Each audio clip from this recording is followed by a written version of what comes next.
नागल धाम की, शाकंभरी माता की, सालासर धाम की, खाटू श्याम की, आप सभी की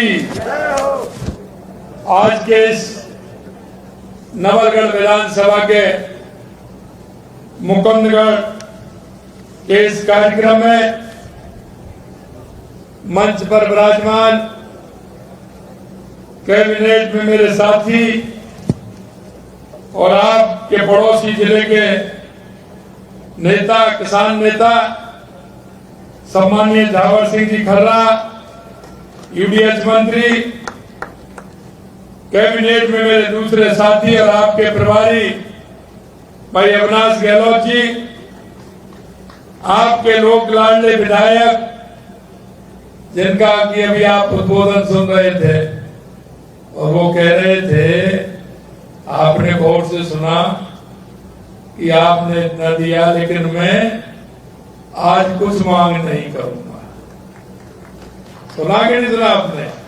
लेकिन बहुत होशियार आदमी है तुम्हारा विधायक। जब भी आता है कहता है कि मैं तो मिलने के लिए आ रहा हूं और 4-5 पेपर साथ लेकर के आता है। आज मैं आराम से देता है कि साहब ये भी है, ये भी है, ये भी है। ऐसे हमारे जनता के प्रति समर्पित और विधानसभा के दायित्व को निभाने वाले भाई विक्रम सिंह जी धाकड़ साहब, हमारे युवा विधायक, और जब आपने देखा होगा बोले होंगे तो एकदम एक एक शब्द बहुत सुन के बोलते हैं, ऐसे मेरे छोटे भाई कैलाश वर्मा जी, पार्टी के महामंत्री भाई प्रदेश के श्रवण वकील जी, प्रदेश के हमारे उपाध्यक्ष और आपके लाडले भाई मुकेश दादी जी, पार्टी के जिला अध्यक्ष भाई बनवारी लाल सैनी जी, हमारे पूर्व सांसद नरेंद्र कीचड़ साहब, हमारे पूर्व जिला अध्यक्ष भाई पवन कुमार मांडविया जी, सुरेंद्र सैनी जी चेयरमैन नवलगढ़, मनीष चौधरी चेयरमैन मुकुंदगढ़, हरपुर पूनिया जी चेयरमैन डूडलौद, सलीम चौहान जी सामाजिक कार्यकर्ता, गौतम खंडेलवाल जी, कपिल शर्मा जी, धर्मेंद्र कुमार जी, किशन गुर्जर जी, बाबूलाल सैनी जी, नरेंद्र पूनिया जी, ये हमारे सभी मंडल के अध्यक्ष हैं। और मेरे सामने बैठे मेरे पूजारी बुजुर्गों, नौजवान दोस्तों और माता और बहनों, सबसे पहले तो मैं आप सभी का वंदन करता हूं, अभिनंदन करता हूं, आप सभी को मैं प्रणाम करता हूं। मैं आज ऐसे जिले में आया हूं, लगातार कल से मेरा दौरा है, चाहे वो सीकर हो, झुंझुनू हो। मैं प्रणाम करता हूं इस धरती को, यहाँ के किसानों को और यहाँ के जवानों को। किसानों ने तो पूरा नाम कर रखा है, लेकिन किसान के बेटे और जवान ने पूरी देश में नाम कर रखा है कि ये झुंझुनूगढ़ और शेखावाटी के हमारे नौजवान हैं।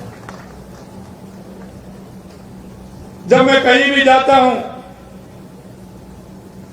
और जब मेरी मुलाकात होती है सैनिकों से, मैं मिलता हूं, जब मैं उनसे पूछता हूं तो उनमें हर दूसरा व्यक्ति जब मैं पूछता हूं तो मुझे खुशी होती है कि वो शेखावाटी का भी धरती का लाल निकलता है और वो कहता है कि मैं झुंझुनू का हूं, मैं सीकर का हूं, मैं चूरू का।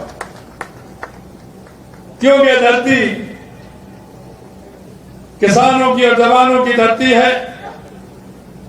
यहाँ की सांस्कृतिक पहचान अलग ही है।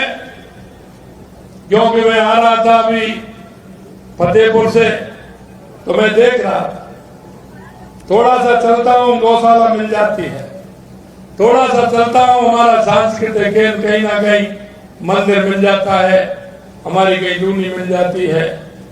मैं निश्चित रूप से कहना चाहता हूं, आप इस देश और समाज के लिए और इस देश को समर्पित होने वाले, सांस्कृतिक समाज को आगे बढ़ाने वाले, हमारे विचार को आगे बढ़ाने वाले हमारी शेखावाटी के आप सब लोगों को मैं प्रणाम करता हूं। मैं इतना कहना चाहता हूं कि आज मैं आपके बीच में आकर के आप सभी लोगों के एक साथ मुझे दर्शन हुए हैं।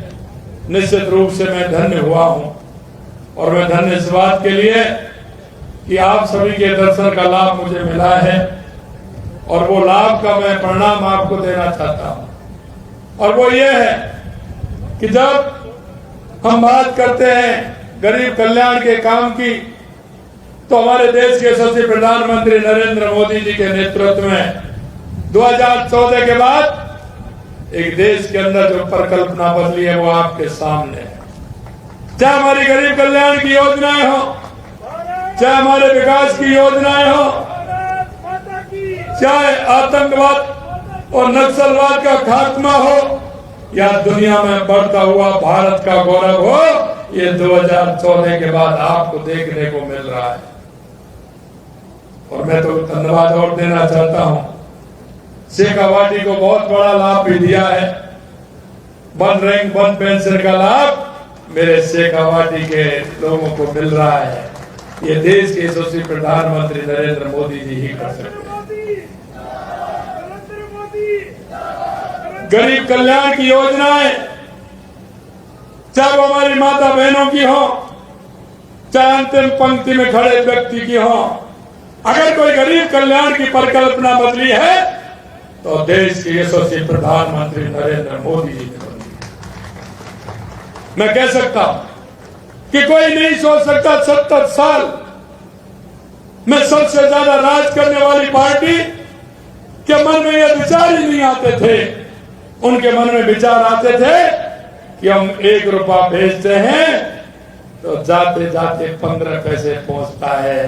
मैं भाइयों कहना चाहता हूं, सड़क से कोई वो उसका रुपया आता है उसको भेजते थे क्या, जो भिज जाता था है। लेकिन अब जो देश के यशस्वी प्रधानमंत्री नरेंद्र मोदी जी 100 रुपए भेजते हैं, 100 के 100 रुपए मेरे गरीब भाई को, मेरी माता को, मेरी बहन को मिलते हैं।